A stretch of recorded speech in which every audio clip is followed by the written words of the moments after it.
You're listening to Innovators, the podcast from Harris Search Associates, where we speak with global leaders in education, research, engineering, and the health sciences, and ask them to share lessons learned as they continue to advance the frontiers of innovation and discovery. Today's podcast will be led by Rick Skinner, Senior Consultant. Systems of public health came about as a result of two factors, at least. First, scientific discovery increased knowledge about the causes and treatment of disease. And second, the public's acceptance that that knowledge could be applied effectively and is, in fact, a public responsibility. The advent of what has come to be known as population health followed a similar path of development as public health, an increased understanding of what are the determinants of a population's health, as well as acceptance that understanding of those determinants makes feasible and indeed responsible efforts by a broad spectrum of organizations and agencies working together to use increased knowledge to treat populations, particularly when there are persistent disparities of health among groups within the population. Thanks to accomplishments such as the mapping of the human genome, extraordinary increases in computing power, and the availability in digital form of information bearing on health and wellness, it is now possible to identify diseases and conditions that have genetic origins and can be treated by means uniquely and precisely formulated for an individual with a particular disease or condition. Armed with insights from analysis of millions of medical records, we can identify groups within a population who suffer disproportionately from chronic diseases and target intervention to those groups. But these otherwise encouraging developments were taking place at the same time Americans were seeing the cost of health care become prohibitive and the resulting constraints on access to care. Accordingly, population health also became a framework that could help analysts and policymakers find ways to contain healthcare costs. In the midst of these developments, Dr. David Nash pioneered development of a new graduate program at Thomas Jefferson University with the name Population Health. Since then, he has continued to be an advocate for the potential of a population health framework as a way of better understanding the well-being of populations, and maybe just as important, tackling the challenge of increased cost of healthcare. Dr. Nash earned his undergraduate degree from Vassar, his MD from the University of Rochester, which then led to his specialization as an internist, and he did an MBA in health administration from the University of Pennsylvania, where he was recognized as the Wharton School Healthcare Alumni Achievement Award recipient. He serves on numerous boards and at last count, edits at least several journals, and we are very fortunate to have him with us on Innovators. Welcome, Dr. Nash. Well, thank you. Great to be here.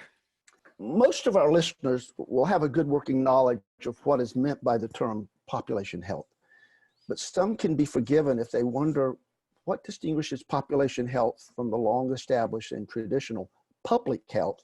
It's a great question, and I still get asked it nearly every day, even though our school is more than a decade old now. So here's how we view the world, very easy to understand. The public health community has made a huge contribution to improving the health of the population.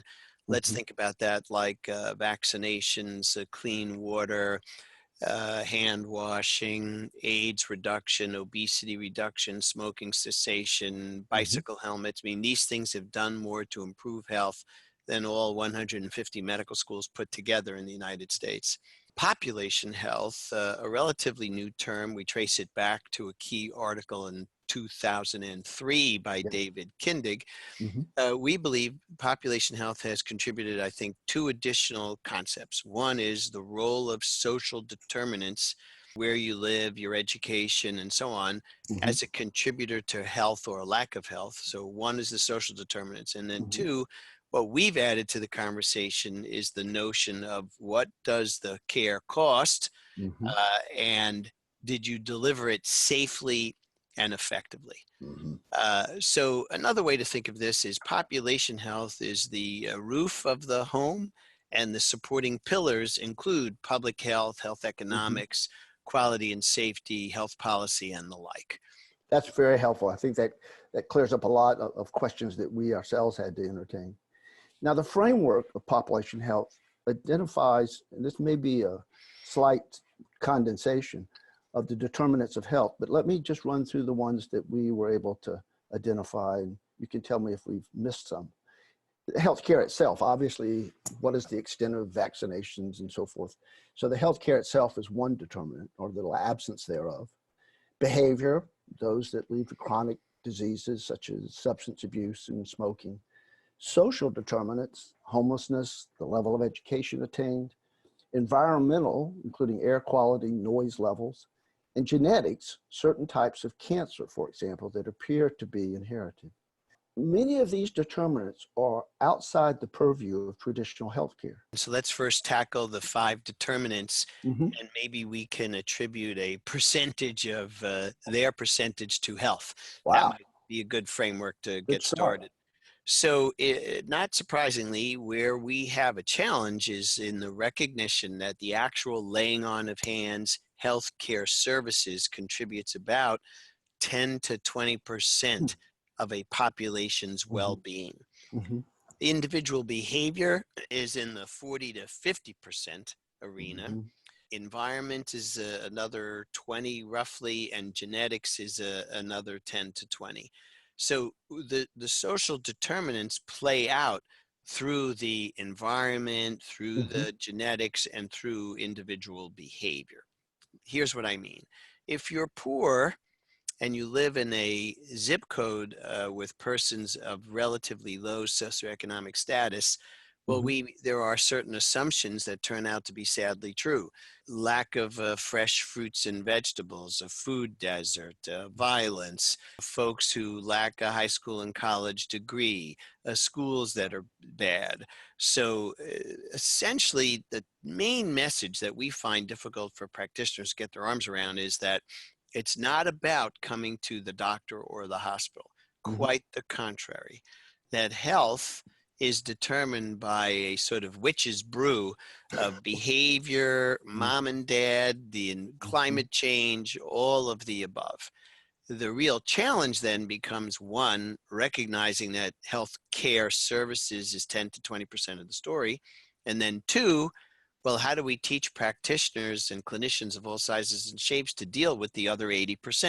Yes. The typical pushback is, especially from physicians, I'm not a social worker, this is not my job. Well, right, we get that. But the reason that the patient isn't taking the medicine you prescribed is, one, they can't afford it. Two, they don't own a refrigerator and the medicine has to be refrigerated. Three, there's real strain on them to comply because your office is not accessible by public transportation, and on we go. So clinicians, strictly speaking, especially in the modern era, have not been trained to even understand the social determinants and their role in improving health. So we have a big, big challenge. That is a big to answer your specific questions about unprecedented collaboration, if we realign the economic incentives to keep people healthy, which by the way is not a new concept, goes back to at least 1972, Richard Nixon and the HMO Act. So this is not new news, been around for 50 years. I think the key is in the post-Obamacare era with bundled payment, accountable care organizations, a readmission penalty, we're moving towards what most experts would agree is a world from volume to value. That means that the punchline, population health management, is the answer to the riddle as to how we might get from volume to value. And if you think of it in that context, I think that works for most people. So yes, we're going to need aligned economic incentives and an unprecedented level of care coordination and collaboration to stay on the road from volume to value. That's a fascinating question because it then raises, for me at least, the follow-up question. Who initiates that leadership role to say we've got to come together? Where does that typically come from? Well, boy, that's a real difficult question. It depends. It's all healthcare is local, so it sort of depends on the marketplace. So, for example, this is not a secret in California, where they've had capitated care for decades and are very successful and have among the largest integrated delivery systems like Kaiser and others. Right. On the East Coast, it's a different story where it's really dominated by large delivery systems that are Hmm. only now struggling to be truly integrated. And then there's everything in between. Between. I think the pockets of progress are in clinically integrated networks, multi-specialty group practices that are Hmm. bearing economic risk, Hmm. that are physician-led typically, and where there's a culture, a longer standing culture of an ability to take economic risk for clinical outcomes, Hmm. whether it's global payment, capitation, ACO, I don't care whether you call it a banana.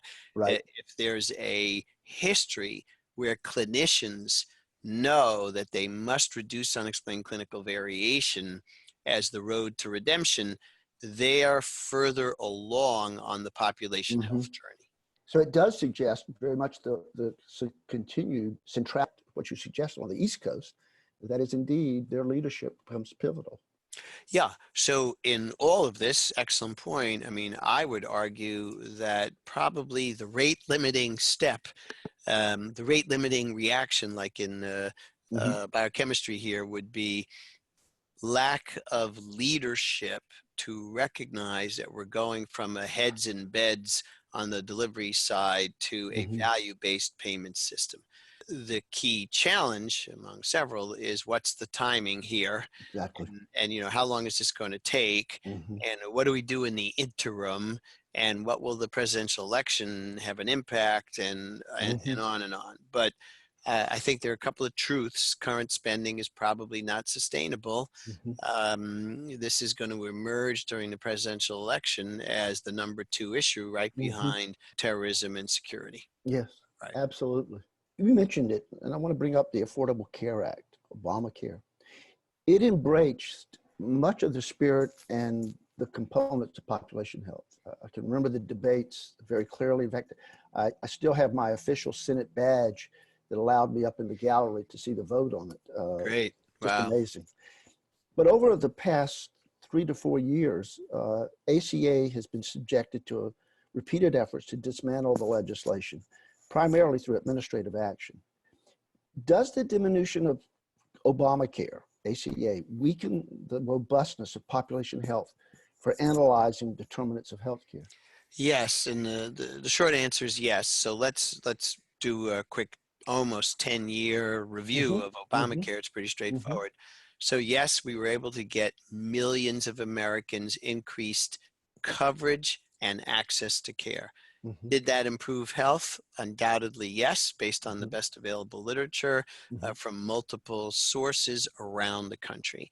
So, did it decrease cost? No, it was never intended to really reduce cost. And regrettably, all of the administrative actions that you referred to have gone towards dismantling pieces Hmm. of the bill that where we made progress. And this is almost on a state by state basis with governors that accepted Medicaid Right. expansion as an example.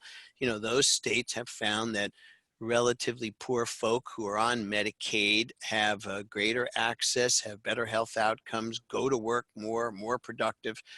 So if you believe in social justice, which is another component of Hmm. population health and Hmm. population health management, a long established way of thinking we inherited from our public health colleagues. Right. If you believe in social justice, if you believe that access improves health, if you believe that access to care is a human right, then sadly, efforts to dismantle Obamacare go against all of Mhm. those higher value work that has been accomplished in the last decade. It's interesting your point you made. Not surprisingly, then, if you start something like this, you're going to have initially some cost increases just by virtue of the Yeah, traffic. yeah. And remember, the bill was never really designed to reduce costs. Now, Hmm. aspects of the bill, you could argue it took 8 to 9 years to Hmm. implement. So, for example, the Center for Medicare and Medicaid Innovation, no Hmm. question that bundled payment aligns incentives and reduces overall costs. Accountable care organizations Hmm. in their various flavors and structures, you know, we believe the research evidence, modest as it is, improved outcomes, improved quality, and definitely some cost reduction. So pieces of the bill, PCORI, the Patient-Centered Outcomes Mm-hmm. Research Mm-hmm. Institute, created by Obamacare to Mm-hmm. get better patient participation in decision making. So these are all have been important wins, if you would, for the policy community. Mm-hmm. And efforts to dismantle all this are incredibly sad in an era when life expectancy is going in reverse First. direction. This makes no sense Mm-hmm. whatsoever to like-minded individuals, to us, Mm-hmm. and it's a very sad commentary on our society, among other sad commentaries like gun control and Mm-hmm. so on. It sounds to me like we could have a whole nother interview devoted just to that question. Indeed. Well, I think the presidential election is going to crystallize our view, Mm-hmm. one way or another, on the future of the Affordable Care Act. Let me move into another realm then that I know you have some concerns about. For decades now, at least as long as I can remember, which is a pretty long time, we talked a lot about interprofessional education and training. Yes. I can remember teaching a course in public policy 30 Yes. something years ago and said, Right. now here's what's coming next, interprofessional education and training.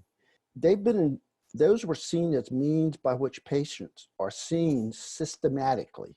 Yes. Not only through the lens of a practitioner or a pharmacist or a physician, but collectively by giving caregiving teams, and that was the phrase that was used a great deal at the time, teams that come together as a result of training and practice. It was an idea that I still hear remnants of. But I'm curious, just how far has interprofessional education come in the health professions, and how critical is that for population health? Well, it's sort of in the eyes of the beholder. I'm smirking a little bit because my office is literally down the hall from the Jefferson IPE team, which we call JCIPE, JCIPE, Jefferson Center for Interprofessional Education. Look, it's not about IPE. It's Mm-hmm. about, in my view, sure, I'm not going to disparage IPE. That would be Mm-hmm. sacrilegious. But here's the answer to the riddle. It's all about realigning economic incentives to reduce unexplained clinical variation Mm-hmm. and to coordinate care to achieve the best outcome at the best price, which is safe and causes no Mm-hmm. harm. Mm-hmm. That's the goal. How we get there? Well, there's lots of different approaches. Mm-hmm.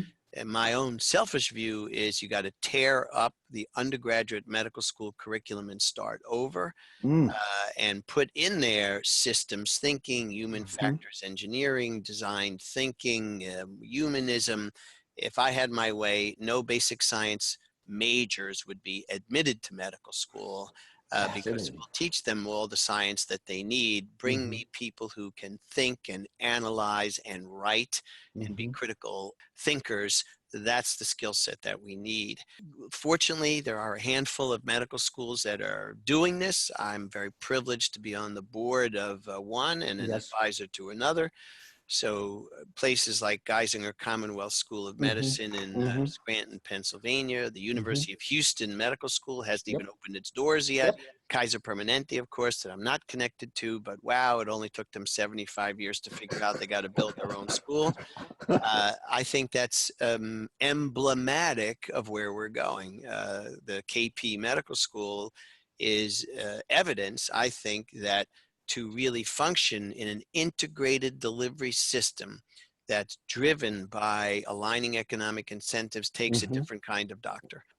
We won't disparage IPE, but that's not the answer. The Mm-hmm. answer is a total redo of undergraduate and, for that matter, graduate medical education.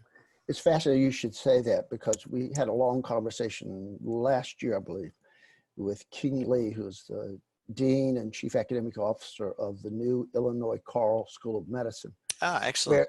Where what they've done is they've taken the medical degree program and Right. married it to the engineering degree program. Yes, excellent. Which puts an enormous emphasis on working in small groups and doing Right. also. But as you say, it's not necessarily built on the premise of what individuals bring to it, the Right. kind of collective experience they have. So it's fascinating you should say that.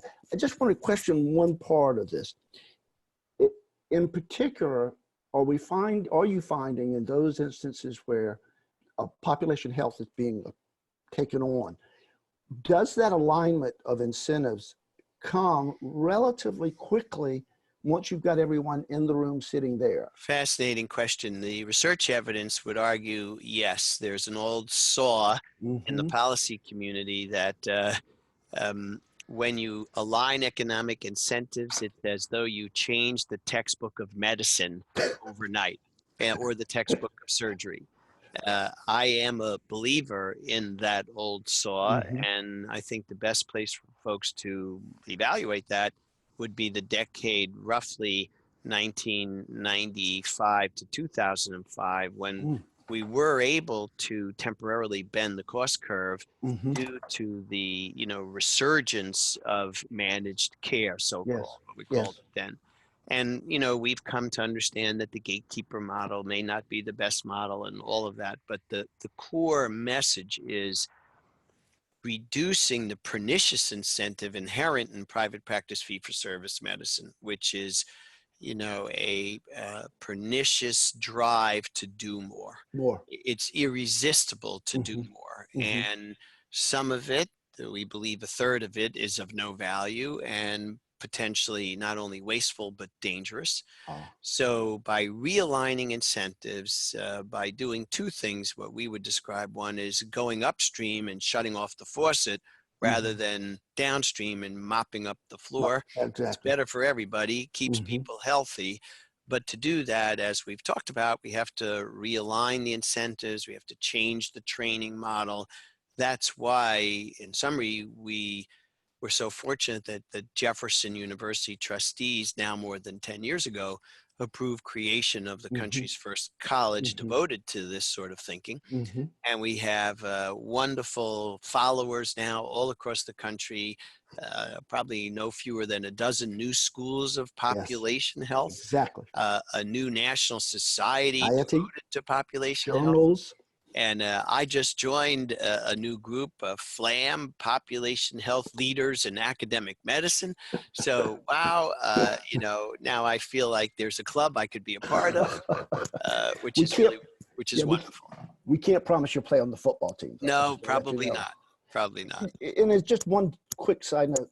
There's a wonderful line, and I can't remember if it was de Tocqueville, but I may be wrong with that, but someone once said that when you can marry self-interest to the public good, you've got the best of all worlds. Indeed, indeed. And we tell nurses, doctors, pharmacists that one way to reduce burnout is to connect them to their ability, and with resources and technology and analytics and artificial intelligence. We call all of this population health intelligence. With the appropriate tools, you can really impact a large number of people. And that's incredibly gratifying. But it moves beyond the model that most folks of my age were trained in, one patient, one problem, one at a time, to a population-based focus. And that's still a big portion of this is still swimming upstream. One last question, although I would like to have you sit for at least another couple of hours and so forth. But let me ask one more question of you. You have a slogan that you use. I've heard you use it at least once on a video. So your words never go away. So yeah, scary. In the internet world, your pictures everywhere and so forth. Right. But you're known for the wonderful phrase, no outcome, no income. Right. And obviously, you have a marketing flair that you may have lost an opportunity for a career in. But leaving that aside, tell me what that slogan means for how we provide care, and how much of that is embraced by the healthcare profession. Great. Well, it is true that I got an A in marketing at Wharton and barely passed organic chemistry. But anyway, yeah, no outcome, no income is our slogan, our catchphrase to help summarize where we think the world is going.